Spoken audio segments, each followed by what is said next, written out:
In India, the concept of karma essentially explains the law of cause and effect, and it even takes care of some modern concepts of physics, such as teleology, in which sometimes the effect can precede the cause.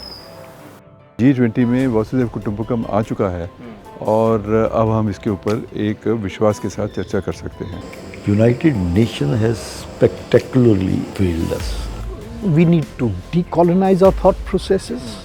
The concept which the Honorable Prime Minister has also put in place and India has to offer to the world is Vasudhaiva Kutumbakam. All policies that have to be adopted for the next world order from the Shastras, from the traditions.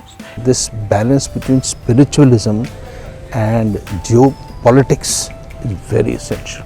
A spiritual sovereign, some of his ideas pertaining to technology or pertaining to the Middle Eastern crisis, they are absolutely enlightening. Indian family system is being looked at as a model for the world to look after itself in these troubled times. How can startups play a role in propagating a Vasudhaiva Kutumbakam? આપણને એક અવસર મળ્યો છે અહીંયા ભારતને વિશ્વગુરુ બનાવવા માટેનો. If the world has to listen to India, India has to be strong. This conclave actually tells us the concept of Vasudhaiva Kutumbakam and how we need to move forward.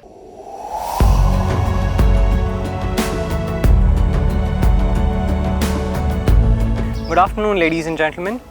Right now we have with us Shri Come Carpentier D. Gordon, who is the convener of the editorial board at the World Affairs Journal, which is dedicated to international issues. Apart from that, he is also a distinguished fellow at the India Foundation. Welcome, sir. Nice to be here. So we understand that you are interested in Sanskrit as a language, and despite being born in France, you've pursued it. So what is it about Sanskrit that piques your interest? I was born in an Orientalist family with a strong interest in Indian and Far Eastern religions and philosophies, particularly on the side of my father. So for me, Sanskrit was the opening, the door, you might say, to a lot of wisdom that we have inherited in parts all over the world because of the common Indo-European heritage at the sociological level and at the historical level, but also at the metaphysical level, because a lot of concepts that you find at the core of Greek and Latin ancient philosophies, particularly the Neoplatonic philosophy, are rooted and related to Hindu philosophies, and even etymologically you find connection with Sanskrit words, although the meanings may have changed. So Sanskrit is definitely the key to the whole classical heritage that we have in the Eurasian continent, and of course further away, because it has expanded all over the world. Right. According to you, in what way do you see India's ancient scriptural heritage manifest as its soft power? It already has. Most people now in the world that are aware, at least dimly, of words like karma, dharma, swadharma, yoga, naturally, and they may not always interpret it well, even in theory, let alone in their lives, but at least they are aware of it, and they recognize that karma, generally, is the most logical explanation for the good and bad things that are happening in the world. Because otherwise, to assume, as we have done for very long in many parts of the world, that God is basically taking care of us because he is good, and when something wrong happens to us, it's not clear why God is allowing that to happen, because if he's all good, then he should not allow anything wrong to happen, and yet it does, and it happens to very good people. So that's how many people get detached from religion in the West, because they say, well, if God is not helping me, then I don't believe him, and I don't even think he has the power to help me. Therefore, why should I even waste time or energy to worship God or try to understand him?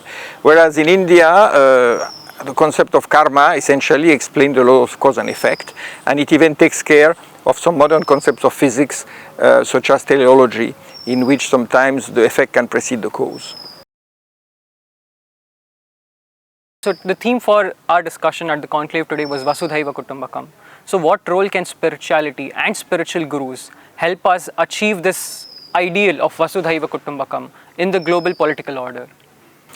Clearly, gurus and saints, sages of all denominations should use their influence by one being irreproachable in their lives and in their missions, so as to convince people, even those who are not necessarily close to them or who are not necessarily willing to accept them, that they can bring an invaluable and a necessary ingredient in any social institution or relationship.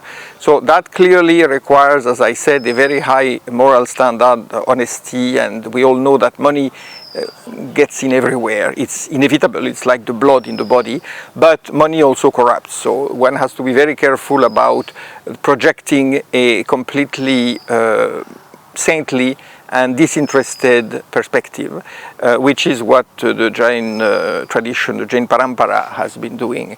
And that is very essential, of course, because beyond that, we all know that in many parts of the world, India's projection of itself, advocacy of itself as Vishwaguru is being accepted with mixed feelings, or sometimes rejected, because many people say, what is this? Are they trying to replace our views and our concepts and our institutions with theirs? And are they going to be the superpower by imposing or at least infiltrating us with ideas which sound very good, and then eventually they will also have the hard power? That is a natural fear, and it comes from the fact that the West for many centuries has been brought up in the view, in the belief that it had truth, as revealed truth, first as Christianity, and then as a capitalist society, and then as socialism, which were all seen as the ultimate achievement of the human mind. Therefore, the Eastern traditions were seen as mystical, otherworldly, backward, and rejecting the good things in life. So as a result, to convince people to change their views is not easy, and generally it only comes when they have reached a certain point of maturity and of spiritual enlightenment where they see the truth. Otherwise, they are still too busy making money and projecting their power and taking care of their enemies to see above and beyond that. So it's not easy. Let's face it. We are not going to find people readily accepting anything new. That is right. Yes, sir.